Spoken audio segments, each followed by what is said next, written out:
Hi, everybody. Welcome to Vikings Now, the podcast that gives you insight into your favorite team, the Minnesota Vikings, or perhaps you don't like them and you want to hear some bad things that we talk about. Jim Rich here, Pierre Noujaim there, Ahmad Hicks. We're not quite sure where he is. Supposed to be right here between us, but didn't make it for the taping. But hey, we got a win. He's probably out celebrating this victory, 28-6 over the New York Giants. Yeah, no, really a tremendous performance in week one from the Vikings. I have to admit, I wasn't expecting this. It doesn't surprise me that the Vikings... I'm stunned it was this clean. I didn't think the Giants were that... I mean, granted, they're terrible. I didn't think they were this horrible. Yeah, they're terrible. I mean, this victory does have to have a little bit of context to it because the Giants are probably top three pick bad. That's what it looks like. Well, it looks like after that, yeah. Yeah, no doubt about it. I mean, the biggest mistake the Giants ever made was paying Daniel Jones. I don't understand how anybody considers him to be a starting quarterback in the National Football League. The Giants will be looking for a new quarterback next year, but take nothing away from the Vikings. They went on the road. It's hard to win in this league. It's hard to win on the road in this league. This team looked like it was all business, Jim. All business from beginning to end. That's a real great win for this team to start the season. And I have to applaud Kevin O'Connell and his staff because there was so much massive turnover. The guys that walked out at TCO at the end of last year, I think it's 22 guys are gone that they replaced.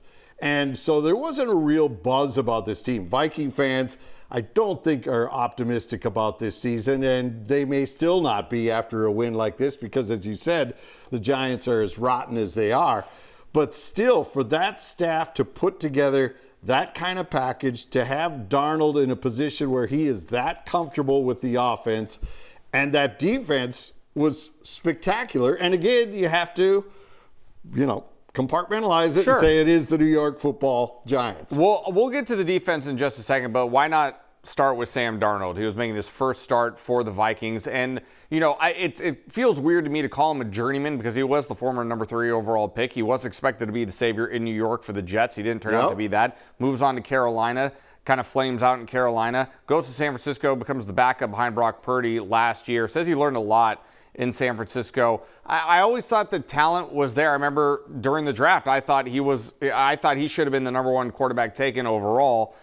Baker Mayfield was the number 1 quarterback taken overall that year, but I saw so much talent at USC, and this one really kind of left me scratching my head in terms of what happened to Sam Darnold. Why is his talent not reaching another level in the NFL? Now, a lot of it is situational, but as you well know, it can only be situational for so long. When you go into an organization, the Jets haven't had a lot of success. People always like to kind of poke fun at the Jets, call them dysfunctional, this and that and the other. Carolina has been on a downward trajectory seemingly over the last 10 years, but less than 10 years, I should say. But it can only be the situation so much. Your talent at some point has to rise above that. Sam Darnold hasn't proven that yet. Today, even though the numbers weren't eye-popping, but to start 12 of 12 in the game, one word that comes to mind for me for Sam Darnold today, Jim, he looked comfortable. He looked very comfortable back there.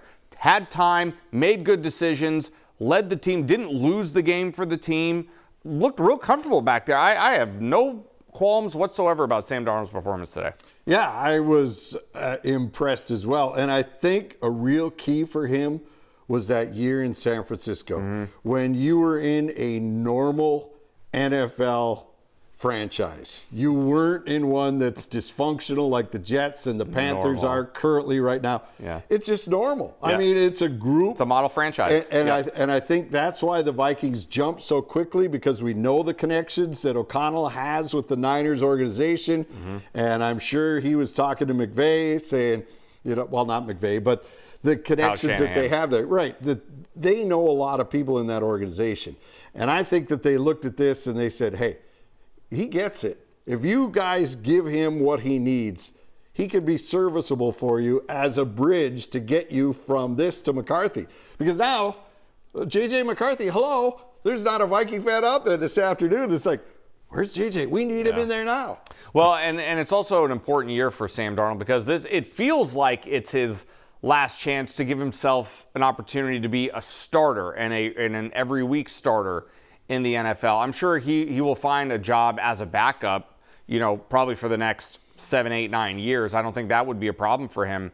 But to prove that he's an NFL caliber starting if he quarterback. wants some of that real money, like they're handing out to Dak Prescott and Kirk Cousins. This feels like it's his last year. And with J.J. McCarthy now out of the picture here, he really has all free reign to, not only take this job by the horns, but really make an impression and kind of show the other teams in the league that, hey, I'm a free agent next year. If I do well this year, you might want me next year. So, and who knows, maybe the Vikings might want him back next year. That we still have a long way to go in terms of that conversation, but it's a good start for Sam Darnold. All right, one other thing, though. This game could have gotten off the rails because it started like so many a year ago. Even though this was the focal point of the offseason and point of emphasis, do not drop the ball. Number one, just hang on to the dang football. What happens? The normal, reliable C.J. Ham gets popped and he gets carved up like that Easter ham. The ball comes squirting out, and all of a sudden you're thinking, oh no, here we go again, because that is the 6th time since the start of the 2023 season the Vikings have coughed the ball up on the opening drive, not just turnovers, but on the opening drive, worst in the NFL. And you're thinking, all right, this is not starting the way we need. And this is where the Vikings are kind of a little bit lucky in the sense that they were playing the Giants today. I mean, you do that against the Niners next week, it could be a long afternoon for you when the 49ers come to town next week. We'll talk about that game a little bit later.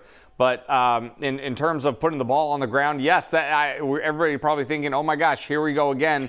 But not only to hold the Giants to 3, to respond on the very next drive as well. It shows a lot of maturity, shows a lot of faith in each other. Coaching staff having a lot of faith in the players having faith in each other. And really from that point, Sam Darnold did have an interception in this game. Right. But I think he had 2 on the day. I believe it was 1. Oh, you're right. Yeah, 2 touchdowns for Sam Darnold on the day. One, but really. When they hit his arm. I was thinking there was another one too. Correct. And his arm was hit on that throw. So, I'm not placing full blame on Sam Darnold for that interception. But, that something like that, especially in the first series of the game, can really derail you from just when you're just starting to get going. And the Vikings found a way to respond well. And, staying with their offense, how about Aaron Jones? Thank the good Lord on high that the Minnesota Vikings seemingly have a run game yet again, because if you're not balanced on offense, you're not going to be able to do a whole lot. And it wasn't so much of a dink and dunk, mimic a run game to like quick short pass to mimic a run game. Right. No, Aaron Jones averaged nearly 7 yards a carry today. Totaled over 100 yards of total offense, both on the ground and through the air. Did have a touchdown. Looked good to me today, and the Vikings are going to need him moving forward. He looked really good. Well, before I even actually talked to him about this, and I said, you are going to be perhaps the most important piece of this Vikings offense. Yeah. Well, these quarterbacks are getting into the transition, and Darnold obviously was a quick transition, at least week 1, but whether it was he or McCarthy, that is something that this Vikings offense needs, is they need a running game. So when you do an RPO, when you fake the handoff, defenses don't just go, he's not going to go anywhere. We're going after the quarterback. Now they have to, he's giving it to Jones, back off. You don't go after the quarterback as quickly. And that was a big key. And another big thing that Jones showed in week 1, we got to go with the small sample size so then we can, when things fall apart later in the year, we can go back and rip it. Because this podcast, both of us said this before, this is not a lot of fun because we don't get to rip anything today. That's where you shine, is when you're annoyed, when you're irritated. That's when we get to see the best of you. Yeah, that's what I put on. And this you have to say nice things. That's what I put on my resume when I'm looking for jobs. I'm at my best when I'm annoyed and upset. That's really when I thrive. I'm sure that's very healthy for me moving forward. I won't have a heart attack at all. But yeah, I mean, and really fundamentally sound. Complementary football, the turnover, they did turn the ball over twice. Okay, that'll need to be cleaned up. But outside of that, really, Jim, like I said, composed, complementary, complete. The 3 C's. How about that? Wow. We'll make it a complete team performance here today in the open. And I want to point out one thing. We mentioned the defense. I want to bring it back to them really quick. Oh, can I finish my? Yes, please go ahead. Yes, please. Short yardage situation. Twice he came through. Last year, the NFL, in the NFL, the Vikings, I think, were 28th of 32 teams in red zone touchdowns, and they had the short yardage situation. How many touchdowns did Alexander Madison score last year rushing the football? 0, I want to say. Yeah, I don't think he caught any in the air either, but didn't get any into the end zone. So that's what he provided on that first series. He gets jammed, got it into the end zone. Then they go for it on 4th and 2. It wasn't a run, but still it was a situation where they had to respect the run because Jones is in there. And so you get those kind of success that carries so much more. But now go to the defense. I just wanted to circle back to that on Jones. Well, before I go to the defense, ironically enough, Madison did score a touchdown today for the Raiders. Funny enough, he did score for the Raiders. I love the guy. Yeah, he's a great guy. Greatest human being. I felt so bad for how it transpired here last year because that was supposed to be his coming out party, his chance to really show that I'm as good as Dalvin Cook. And for whatever reason, myriad of things, blocking, whatever, it just didn't work for him. So happy to see him in the end zone today. No doubt about it. Yeah, the defense, I just wanted to point this out, and it's maybe a small thing that really only stands out to me, but in the fourth quarter, this game was well in hand. It was 28-6 going into the fourth quarter. The Giants had 2 drives and got in deep in the Vikings territory, and at any point, the Vikings, probably knowing, the players knowing that this game was in hand, could have easily just been like, whatever, it's a late touchdown. Who cares? We're still going to win by double digits. That was not the attitude they displayed.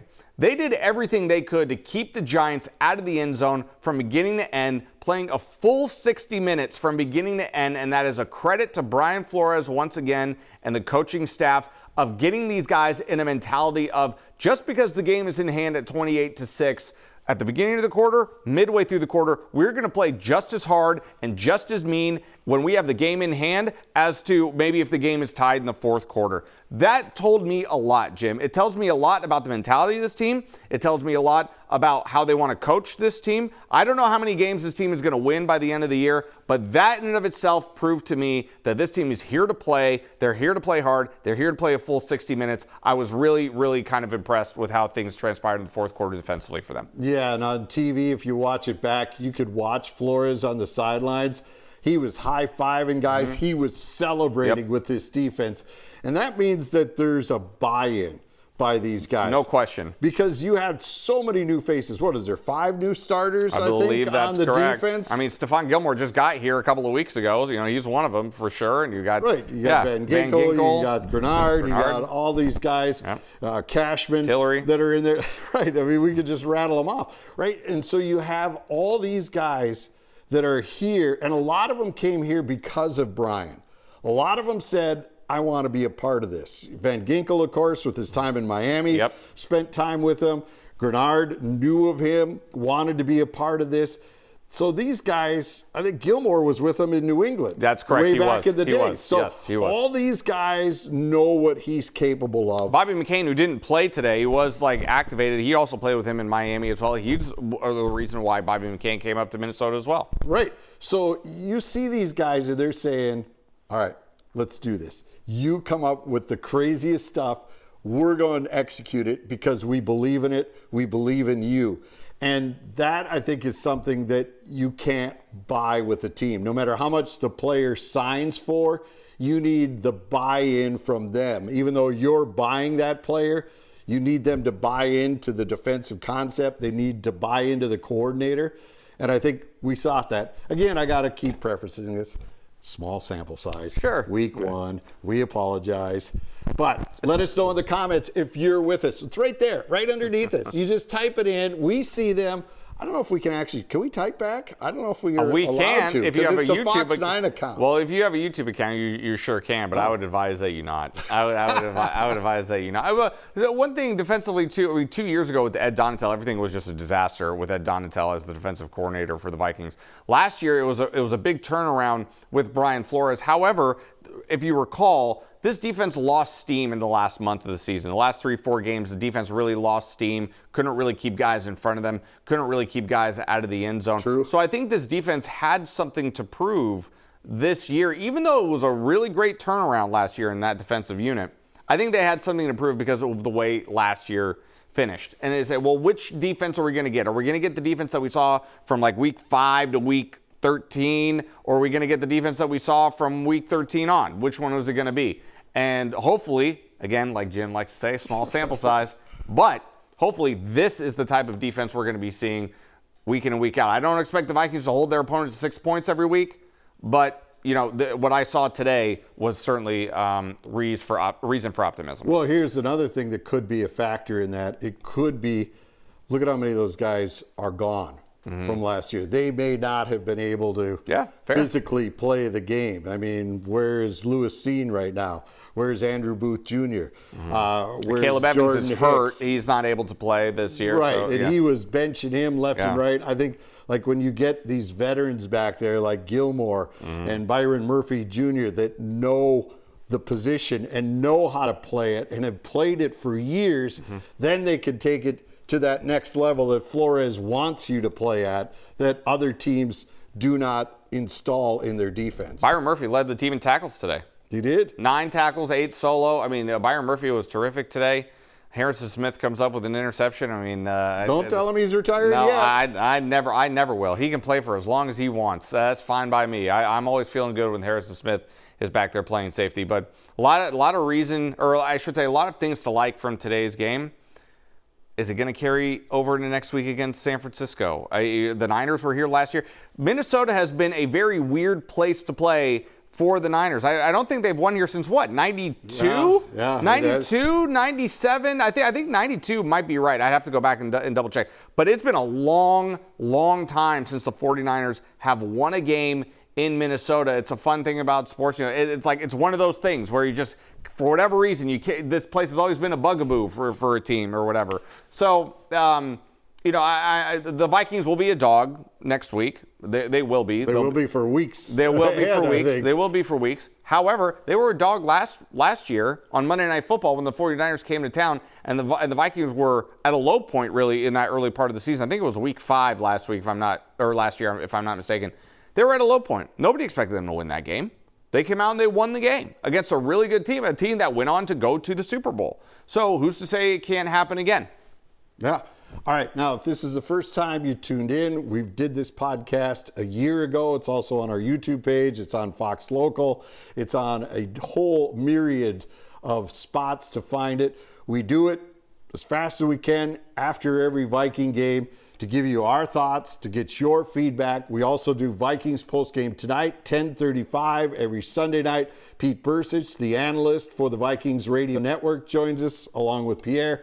Whole hour of Vikings content for you. And of course, Game Day Live will be back again this year. 90-minute pregame on home games, an hour long on Road games. Thank you. You're welcome. I'm just so excited about all this stuff. I know you are. That's why I'm here for you. This is what we want you to know, that we're the place to come for Vikings content, because it's not just us gabbing. We actually have people that know the game with Bursich. We have Lieber involved in the Vikings Entertainment Network helps us out a lot. Yeah. What's the pregame show called again? Vikings Game Day Live. Thank you. And also Ron Johnson is a part of that as well. So there's a lot of pieces that we. You don't have to know the name of that show because you're not on that show. No, I'm not good enough. Mark Rosen is way better than I. You don't have to know the name of that show. I'm here for the podcast. Yeah. And Mark you do doesn't so well. do podcasts. We got to get him on here one time. We should. We'd have to ante up a lot of dough. A lot of cash. Not going to come out of my pocket, I can tell you that. How about Tyler Nubin, though, today? The former Gopher. Yep. He was great for the Giants today. 7 total tackles, 5 solos. Another defensive back leading the team in tackles. He led the team in tackles as well. I mean, it was Tyler Nubin. We got a chance to know him a little bit when he was here playing for PJ Fleck and the Gophers. Really just a hard-nosed, no-nonsense type of player. I mean, when he gets on the field, I mean, he is a tiger out on that field. He really just wants to get after you, find a way to break things up, really let you feel his will when he's out there on the field. Had a couple of plays today. Saw from him, heard his name a couple of times on the broadcast. I think he's going to have a really long, hopefully healthy career in the NFL, but he's a guy that you want to keep an eye out for, especially if you're a wide receiver, because he's going to make his presence felt when he can. So congratulations to Tyler Nubin on starting his NFL career. Again, hopefully he goes on for quite a long time. Yeah, you look at what we saw today, the Vikings with, not a ton of yards, 312. I mean, it's a good day for this team. offensively, 200 total over for Darnold for the day. I mean, you like to be critical. Yeah.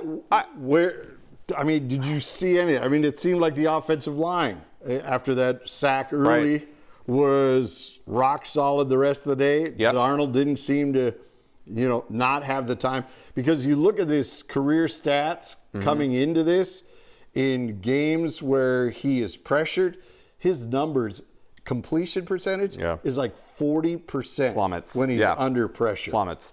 Yeah, and there was the big completion in Justin Jefferson. I believe it was a 44-yard game where what a touch on the ball that Sam Darnold put on that pass. In terms of looking for something, I can't even really say that there was a lack of explosive plays, because that wasn't the case at all. Like I just said, that 44-yard gain to Justin Jefferson, I thought the touchdown pass to Jalen Nailor was beautifully designed. You saw Justin Jefferson in the backfield go in motion to try to confuse the defense, and it worked to perfection. I think Jefferson might have gotten away with a little bit of a false start penalty or procedure penalty on that play, but nevertheless, it still goes for 6. Jalen Nailor, a guy we've been talking about a lot in training camp, and now we don't know what the status is of Jordan Addison, who injured his ankle again in the game, had to leave the game, did not return. Jalen Nailor is a guy who we all thought absolutely won the wide receiver 3 job in training camp. If Jordan Addison cannot play in next week's game against San Francisco, Jalen Nailor, I would be led to assume that he moves into that wide receiver 2 role opposite Justin Jefferson. But in terms of how the offense went, like I said, I keep coming back to the word comfortable. Like everything looked smooth for the most part. It's not nobody's going to play a perfect game, but everything looked smooth. Everything looked in control. It looked like an NFL game. Without question. Without question. Because a couple of years ago when they were 13-3, right, we sat here and like, how did that just happen? Yeah. All the stats were buried against the Vikings except the final score. This was old school Vikings where they played a bad team and didn't let them hang around. Last year, they would play a bad opponent and it still was chaotic. Even the year that they were 13-3, they were playing bad opponents and they would have to pull it out in the fourth quarter or have some miraculous turnover at the end to seal it for them. This was, just like you said, a comfortable watch. Yeah. You weren't nervous watching this game. You weren't looking at it going like, oh man, they're getting so lucky here. There wasn't that feel really at all today, except early on with that fumble by C.J. Ham, but then the defense stepped up. Jones tried to scramble and run for the touchdown, and Van Ginkel closed and corralled him for the sack. Well, I think the other thing I would point out is when you look at Justin Jefferson's numbers, 4 catches, 59 yards, I believe it's 59 yards, and a touchdown for JJ. You take away that one big reception, and it's only 3 catches for 15 yards, if I'm doing my math right, the rest of the way. Yep. So not a big game. There you go, 4 for 59. Okay, so you take away 44, that's 14 yards. That's your 15 yards. So 3 catches for 15 yards outside of that. I'm not concerned. It's Justin Jefferson. I'm not concerned. I love to play fantasy football. I'm in 2 leagues again. And I have to remind myself that real football is not fantasy football. It doesn't have to be 393 yards and 4 touchdowns from your quarterback. It doesn't have to be 200 yards and 2 touchdowns from your wide receiver. All that matters is the win.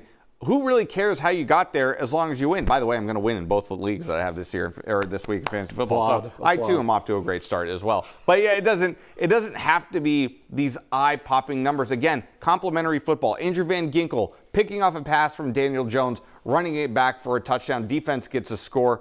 Complimentary football. That's all that matters when you're winning. Winning is the only thing that matters. Yeah, I guess if you wanted to nitpick at this, because we like to do that, time of possession did favor the Giants. The Vikings offense didn't have a lot of sustained drives. They had, obviously, the killer drive, the 99-yard drive after that sensational downing of the punt by the Giants where they just kept passing it back and forth. And they got the ball downed at the 1-foot line. But that's the first time the Vikings have had a 99-yard drive since 2008. Wow. When Gus Frerotte was your quarterback. That's the last time the Vikings had a drive like that. So to see them put together something like that took a lot of time off the clock, that got them down the field. Obviously, the big chunk was the 44-yard catch to Jefferson.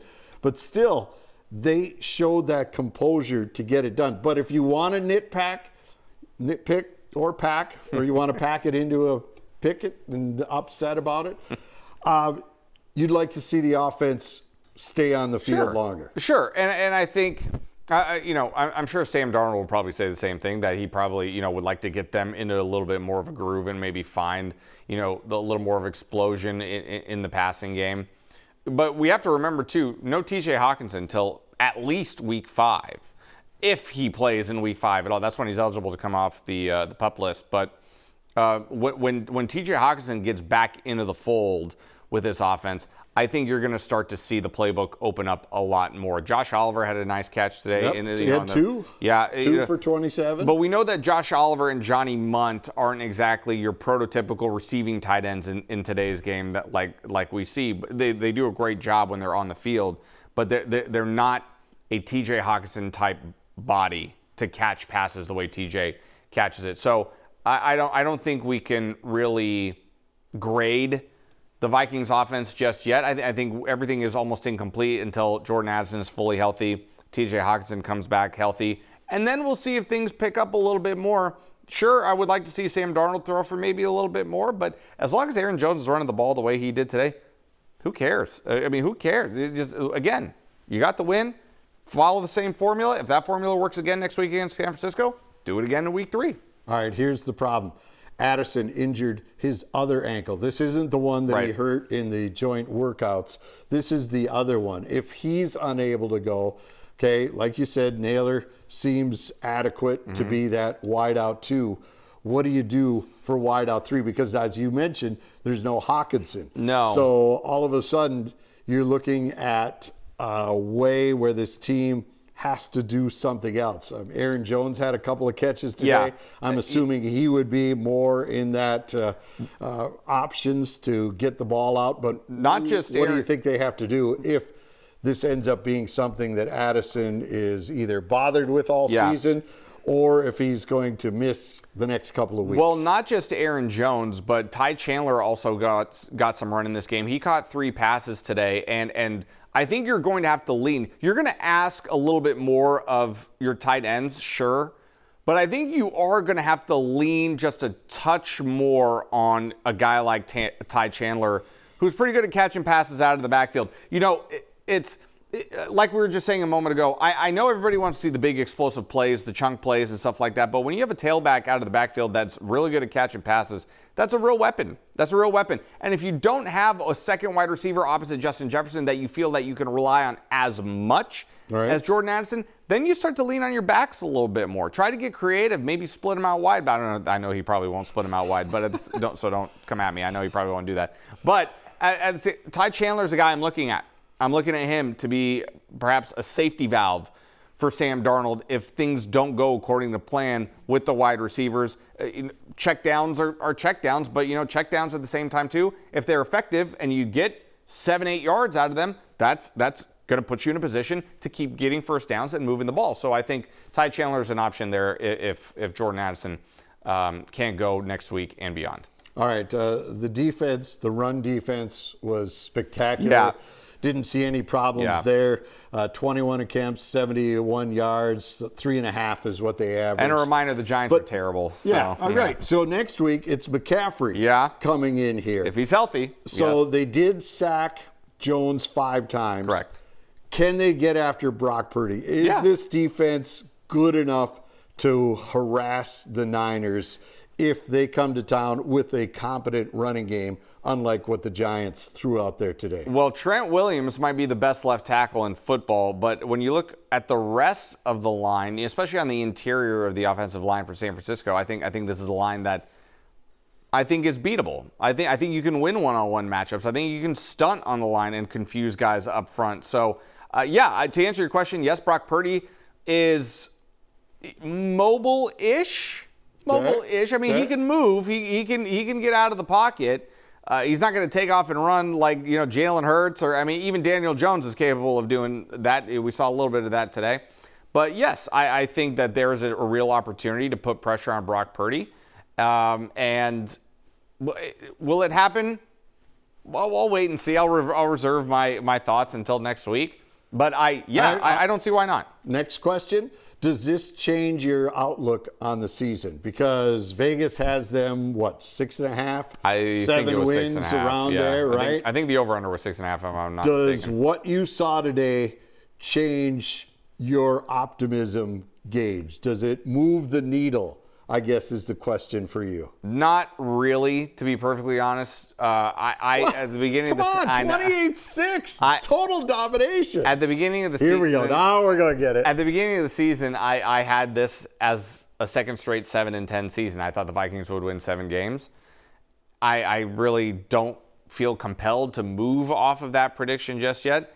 You beat the Niners next week, maybe we're having a different conversation at this point next week. But you're at home, like we just said. It's been a house of horrors for the Niners here in Minnesota. Maybe lightning strikes again for the Vikings against the Niners. But no, I'm just not. I'm not fully convinced just yet, particularly on offense.